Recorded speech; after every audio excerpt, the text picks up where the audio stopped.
හයි gas ඉතින් වෙනදා වගේ තවත් වීඩියෝ එකක් කරන් ආවේ. ගොඩ දෙනෙක් අහලා තිබ්බා මේ ගාඩියන් ෆාම් එක ඇනිමේෂන් එක හරියට යූස් කරන්න කොහොමද? ඒක හරියට අන්ලොක් කරගන්න කොහොමද? ගොඩක් දේවල් අහලා තිබ්බා ඒ ස්කිල් එක ගැන. ඉතින් මම අද හරියට කියලා දෙන්න ඒක යූස් කරන්න කොහොමද කියලා. මේ බුද්ධ ඇනිමේෂන් එක එන්න නම් මේක ටයර් 3 වලට සහ රෑන්ක් එක ලෙවල් 9 වගේ අප් කරන්න ඕනේ. ඔයාලා යන සෙටින්ග්ස් වලට ගිහිල්ලා මෙතන කස්ටම් ලේඅවුට් යන්න. ඊට පස්සේ අපි කස්ටම් HUD එකට යනවා. කස්ටම් HUD එකේ ඔය ස්කිල්ස් කියන එක දෙන්න. ඒකල එතන තියෙන ස්කිල් ඩිස්ප්ලේ කියලා එකක්. ඒක දෙන්න. එතන තියෙන අපේ ස්කිල්ස් ටික.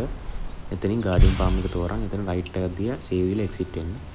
මට සෙට් වෙන ක්‍රම තුනක් තියෙනවා. මම ඒ ක්‍රම තුන කියලා දෙන්නම්. ඔය විදිහට පළවෙනියට ඔතන ට්‍රිපල් ජම්ප් කරන්න.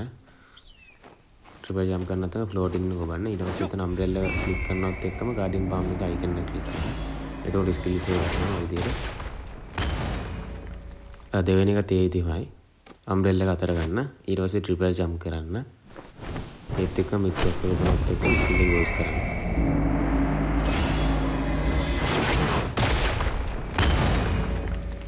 තුන්වෙනි විදිය තමයි මේක. ලයිට්නස් ස්කිල් එකක් තියෙන ඒ ස්කිල් එක ඔයාලා දාගන්න. ඔන්න ඔක තමයි ස්කිල් එක. ඒක දාගෙන ඔක ක්ලික් කරනවත් එක්කම ගාඩියන් ෆාම් එක ක්ලික් කරන්න. ඔය සමානක් කරලා බග් වෙනවා. ලයිට්නස් ස්කිල් එක යූස් කරනවත් එක්කම ආයි ජම්ප් කරන්න. ජම්ප් කරනවත් එක්කම ගාඩියන් ෆාම් එක ක්ලික් කරන්න. එතකොට හරියනවා. එහෙනම් ගයිස් අද මම ගිහින් එන්න. මගේ වීඩියෝස් හොඳයි නම් මාව ෆලෝ කරලා සබ් එකක් දෙන්න.